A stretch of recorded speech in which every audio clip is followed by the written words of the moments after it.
Kevin, you mentioned Anthony Joshua earlier in reference to his fights with Alexander Usyk.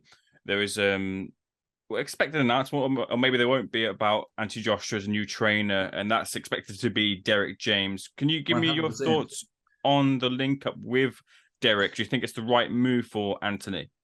Well, I tell you what, obviously he thinks it's the right move. Derek James is a very good trainer, very experienced trainer. You only have to look at the work he's done with Charlo and the work he's done with Errol Spence, to know that the guy knows his stuff. Obviously, the Robert Garcia move didn't work. If they had felt the chemistry was there, he'd still be training him. But, Joshua has to feel comfortable in his surroundings. And if he feels, he's obviously had several meetings with Derek James, and if he feels comfortable with him, I think he should give him a go. I would far sooner see him go to Derek James than someone like Roy Jones. I think the far better fit would be an established trainer like that. I'm one of those guys where I was a big supporter of Robert McCracken's all the way through. I thought McCracken did a tremendous job. He made Joshua the fighter he is today. And when I mentioned before about Robert Garcia, look, I think we actually saw improvements in the second Usyk fight. And so a lot of that would have to be attributed to the work Robert did. But, we all know with fighters, as is the case with all athletes, sometimes it's not just results. It's you've got to have that chemistry.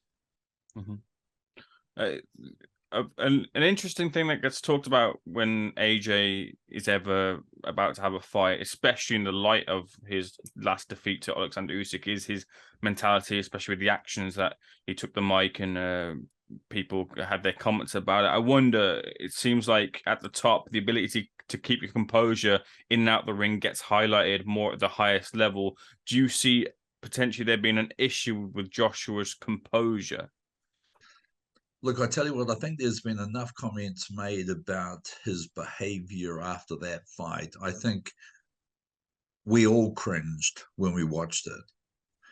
And I'm sure in many times since then, Anthony Joshua has cringed when watching it because he knows it's out there for people to watch forever and a day. I bet he wished he hadn't have said half the things he said. It was unfortunate that after a superior performance by Usyk that he didn't, that he wasn't able to keep the mic in his hand and actually thank the people that he deserved to thank. But that's history. Look, we know that with chemistry also comes, a mentality. And we know that Joshua was a very proud guy. I know he trained very, very hard for that second Usyk fight, and he gave every single thing that he had. But it just wasn't good enough on the night. So, I think he was feeling disappointed in himself. After not having a win for 2 years, I think Franklin's a perfect opponent for him. I think what we saw with Jermaine Franklin in the Dillian White fight was a guy who takes a punch very well, a guy who is going to bring it. He's going to come to you and he's going to fight. And I think a lot of people were actually surprised with the performance that he gave in that fight. And I think, look, I think Joshua and Eddie Hearn have made a really good decision there in fighting him. It's a guy that's going to make Anthony Joshua fight. It's going to be an exciting fight. And the fact that a lot of people think that he should have got the decision against Dillian White. I thought he'd won the fight. I thought that, sitting there watching it, but I'm also well aware that watching a fight on television and watching it live is sometimes two totally different fights. But I thought White was very, very lucky to get that decision. And if Joshua is going to stick to the plan that they think they have in place and fight White later in the year, this is the perfect lead-in for it. Mm-hmm. You've brought me nicely to my next question, and sort of half answered it as well. But what other problems do you think Jermaine Franklin can cause to Anthony Joshua in this fight if we are to get it? Well, look, I don't think he is heavy-handed enough to do the damage that Andy Ruiz did. But I think that he is size-wise, he's big enough, and he will bring pressure to Joshua. I think Joshua is better suited to somebody who's going to come to him than someone who goes away from him. I saw up close in the Parker fight. When you move around him, he's not as comfortable as if you stand there and fight him. And I think there's no secret that Jermaine Franklin is not going to be on his toes boxing using the whole ring. He's going to be throwing punches, and that's just what Joshua needs. Look, Joshua hasn't fought a fight that's not a world title fight since 2015. So this is a whole new deal for him, and I think it is extremely important that he looks good in this fight. If he's to be a serious player in the heavyweight division, and I believe he is very much a serious player in the division. Personally, myself, I think we have 6 real fighters in the heavyweight division, and the rest I think are just making up numbers and looking for an opportunity. Obviously we've got Tyson and Usyk, we've got Deontay Wilder, Anthony Joshua, Joe Joyce, and I believe Andy Ruiz. And I think out of those 6 guys, we have the best guys in boxing at the moment. And then of course, we have some young guys coming through. The standout has to be our American fighter,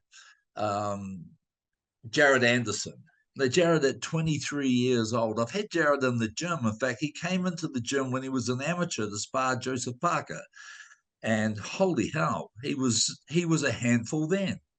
I've seen him in my gym on multiple occasions sparring Tyson Fury. And he's a bloody handful. This guy has, right from the beginning of his career, he's jumped all in. And I think we've seen a lot of excitement, a lot of development. And I think the American boxing fans are very excited about the prospect of this young man at the age of 23, 13-0, 13 KOs.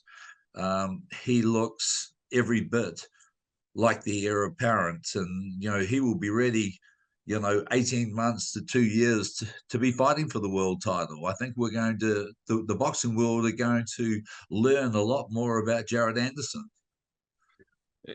Kevin, bridging over to the American side, but sticking with Joshua for the moment, do you think we will potentially see Anthony Joshua versus Deontay Wilder this year, or we're more likely to maybe see Joshua Fury this year? And of the 2 fights, which do you give Joshua maybe the most likely success against?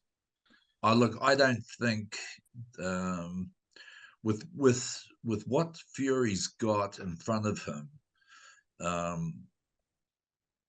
the unification fight with Usyk, I'd like to believe that fight has to happen, and I think that it's obviously it's worth a lot of money, but I don't think money for Tyson Fury is the issue. I think he wants to get all the belts. He's a very proud guy, and he believes he will. So that fight has to happen this year. And don't be surprised if Ngannou is Tyson's. Like, that Ngannou fight may even happen before Usyk. But they'll be the 2 guys for him this year. He tried to make that Joshua fight. I think there's more chance of Deontay Wilder and Joshua sharing a ring together.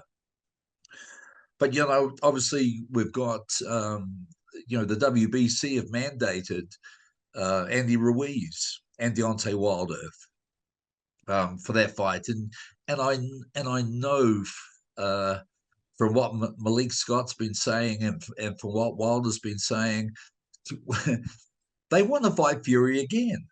They've fought him 3 times, and I think the way that the third fight was, I think the boxing community would welcome it with open arms. It was such an incredible fight. I think they would watch it a 4th time. But with and of course with Ruiz and Wilder fighting each other, the winners will be on a direct path to fight Tyson Fury.